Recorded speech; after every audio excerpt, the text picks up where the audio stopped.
Tak poďme sa teraz pozrieť, ako vyzerá ošetrenie neinvazívnymi stimulačnými výplňami a technológiou Formalaser v praxi. Nech sa páči.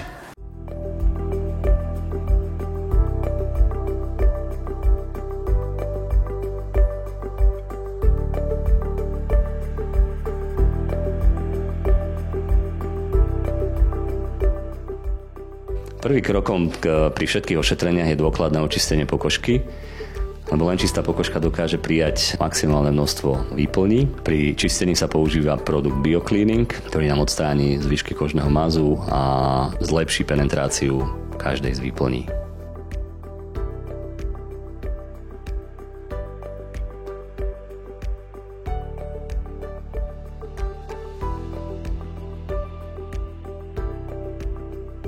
Pri pleti po 40, 50 a samozrejme 60 je po dôkladnom vyčistení pleti ďalším krokom peeling 20% kyselinou glykolovou v produkte BioPeeling.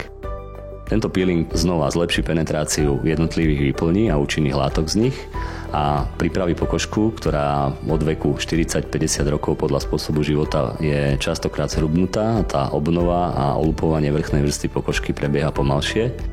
Práve aplikácia peelingu dokáže tú pokožku rozjasniť a pripraviť ju, aby mala výplň čo najlepší efekt. Aplikuje sa niekoľko kvapiek peelingu podľa protokolu, po zhruba 10 minútach sa peeling zmýva.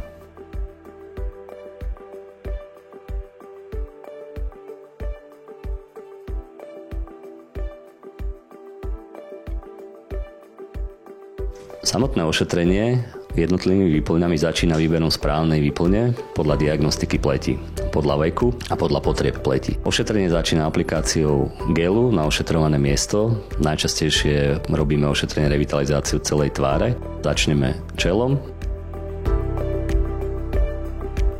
Po aplikácii gelu a zapnutí prístroja gel vpravujeme ošetrovacou hlavicou, ktorá kombinuje radiofrekvenčnú stimuláciu s trojzložkovým laserom a pri tejto aplikácii dochádza k vstrebávaniu gelu a k transportu aktívnych látok cez pokožku do ošetrovanej časti pleti.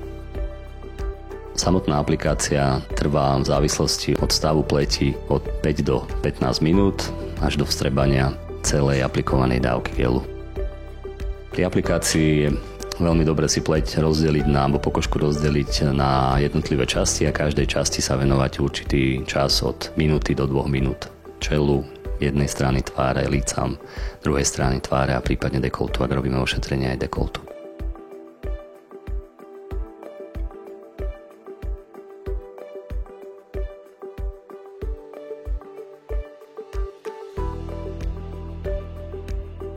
Špecifickým protokolom a ošetrením je ošetrenie klesajúcich viečok, kde sa využíva výplň imprimis, obsahujúca okrem kyseliny hyaluronovej už aj rastové faktory, enzymy, kolagén, elastín, vitamín E a C. Je to taká výživová stimulačná bomba.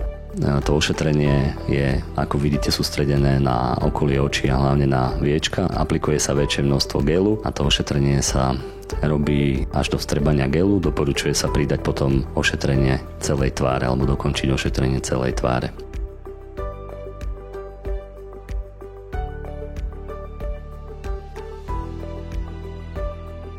Po aplikácii gelu na záver ošetrenia použijeme biofiller krém, ktorý zvýši účinnosť ošetrenia a ktorý bude klientka používať doma pri domácej starostlivosti o pleť. Biofiller krém obsahuje okrem kyseliny hyaluronovej aj anti-agingovú látku deanol, ktorá stimuluje tvorbu kolagénu, elastínu a zvýši účinnosť celej terapie.